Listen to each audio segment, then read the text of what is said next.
Good morning, team, and welcome back to Self-Reflection Sunday, episode 22. Obviously, I've taken a little bit of a break in between. Firstly, just let me make sure that the sound is working. Give me a thumbs up if you're hearing this, just because I'm using this new microphone. Just want to make sure it's working.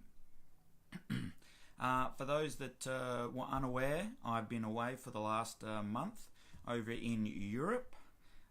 Did a Contiki tour, and what I'd like to do today is I would like to share what I learned from that trip. Now, I believe that there was a lot to take away from that trip, but these are the 6 lessons I took away that I think are probably the most important. Like I said, lots to take away from it though. So, lesson 1.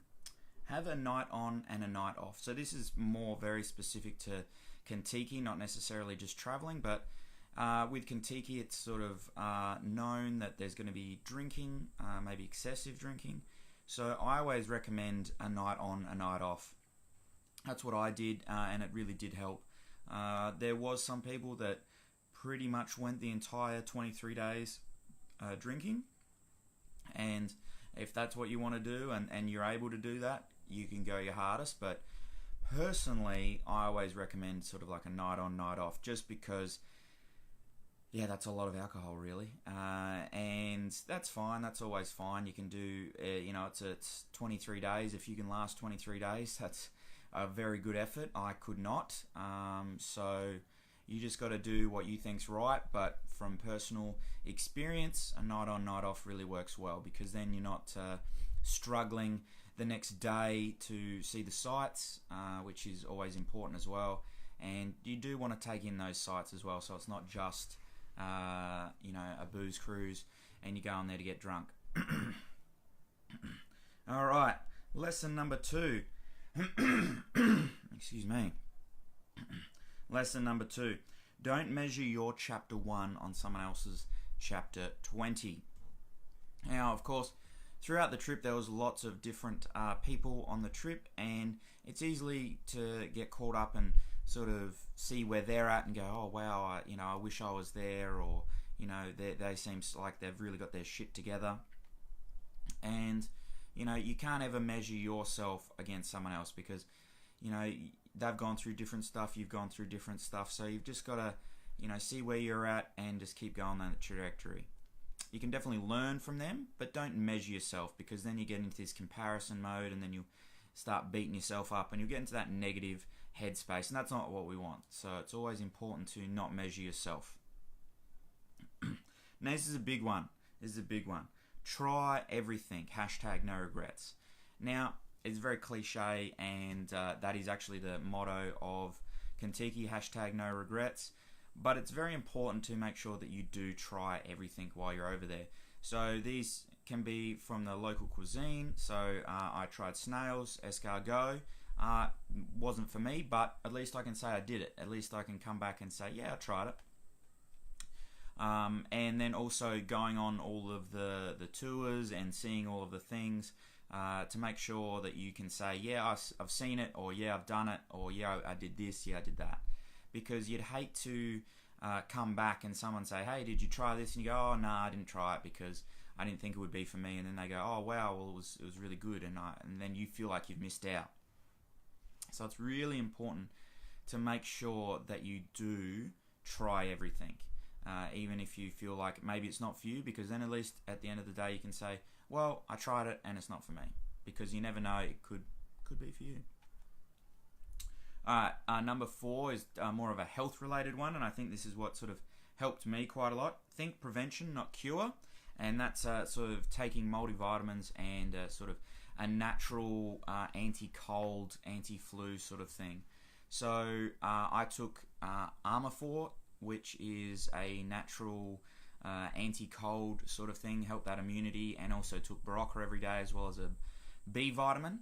And I think that's really important to make sure that we do take that, just because there was a lot of people that got sick, and of course because we're on the bus, also a lot of swap and spit going on, a lot of people got sick. So then they were trying to, find things in foreign countries, which was always hard because the language barrier was probably the biggest one. And good old Monique, she was taking, I think she was a pharmacy in her handbag. She would be taking about 14 different potions and pills and drinks every time we sat down for a meal, because she was, I believe, on death's door. She was old, so it's okay. She's had a good run, so it's okay. But it's very important to make sure that we're thinking prevention, not cure, because once you get sick, it's very hard to get better. And there was a few visits to hospital to check that everything was okay. I was lucky enough; I was only sick for about a day because I was those preventative measures. I took the night off because I was feeling sick, so I got lots of sleep and obviously smashed the water and stuff like that. And while other people unfortunately were sick for a majority of the trip, which was a real shame because you'd be sitting there in the bus and everyone's coughing their guts up, they're blowing their nose all the time, and it's a real shame that they weren't able to enjoy it fully because they were a little bit under the weather. So very important to take something from Australia that that works. So I recommend Armour Force because it's very hard to find things in foreign countries because everything's different over there. Sometimes stronger, so that can be an advantage, but it's hard again with the English barrier if you go to a non-English speaking country. Number 5, this is a very important one as well. It sort of relates back to number 1 though, and that is you can always sleep on the bus.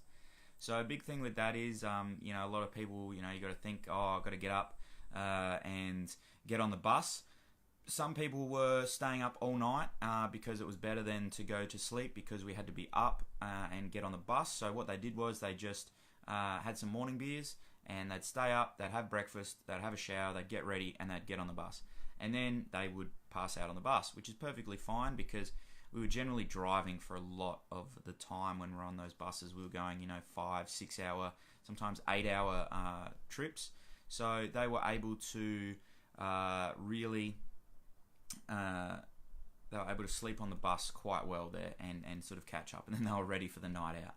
So I think that's more of a little bit of a fun one, so it's important to remember that you don't have to leave early just because you think you need to get to sleep, because you can sleep on the bus, unless you're Joel and you actually have to work, or Darius because he's driving the bus, so that's totally different. But we can sleep on the bus.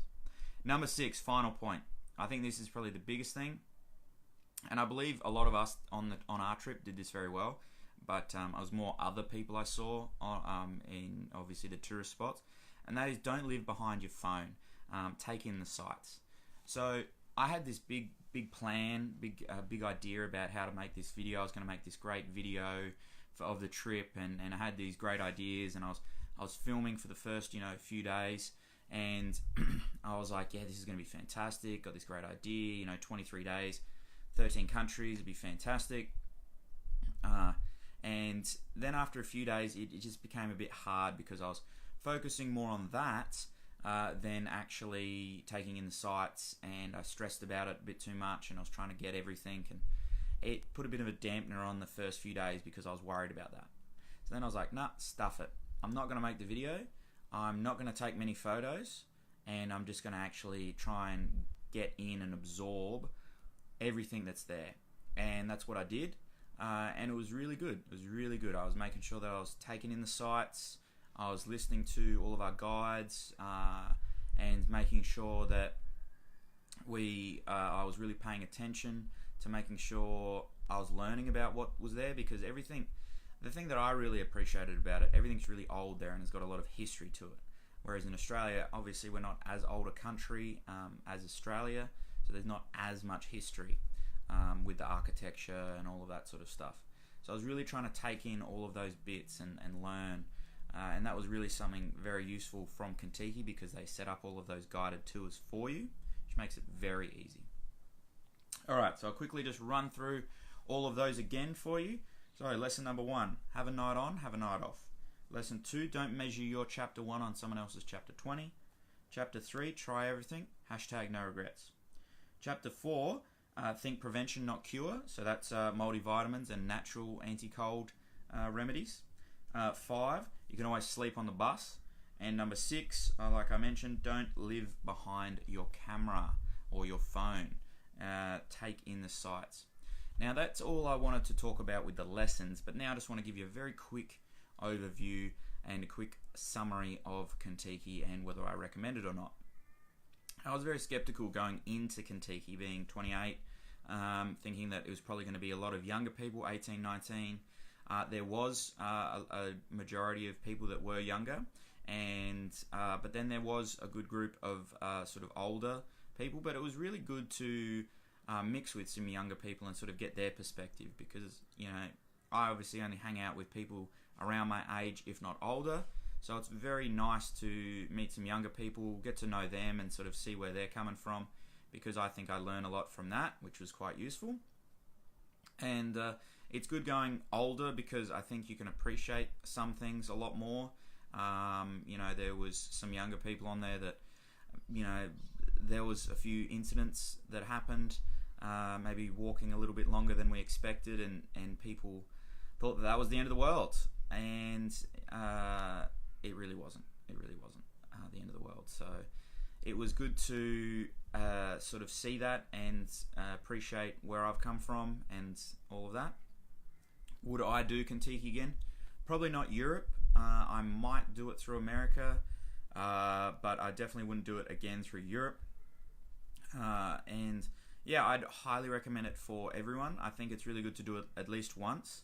I did the European Trails, which is 23 days, 13 countries. That one's really fun. I'd recommend something like that.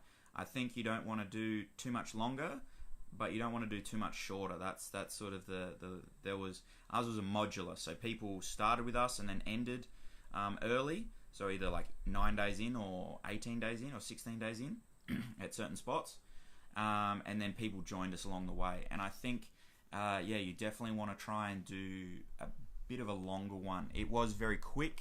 You know, I could definitely go back and visit a lot of those places, but like they said, it's actually like a wine tasting tour.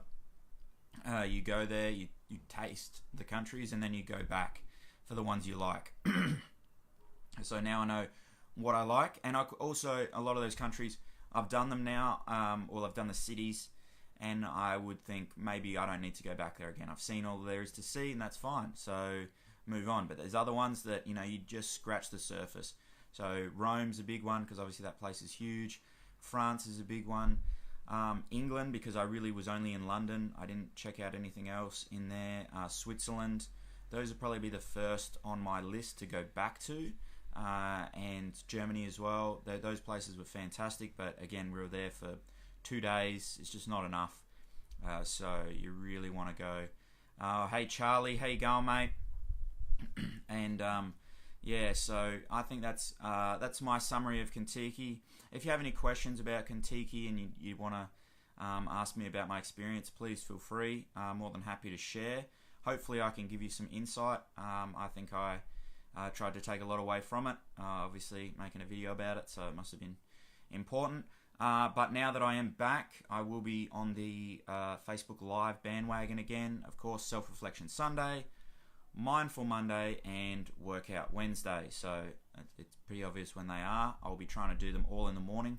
I am now in Brisbane, so all of them will be on Brisbane time, and Brisbane is an hour behind because of daylight savings or lack thereof. We don't want to, you know, the curtains. We don't want them to get cold. Sorry, not cold. What is it? Dim. I've mind blanked. Don't worry. All right, team. I'll leave you there, but thanks for joining me, and I'll see you tomorrow on Mindful Monday.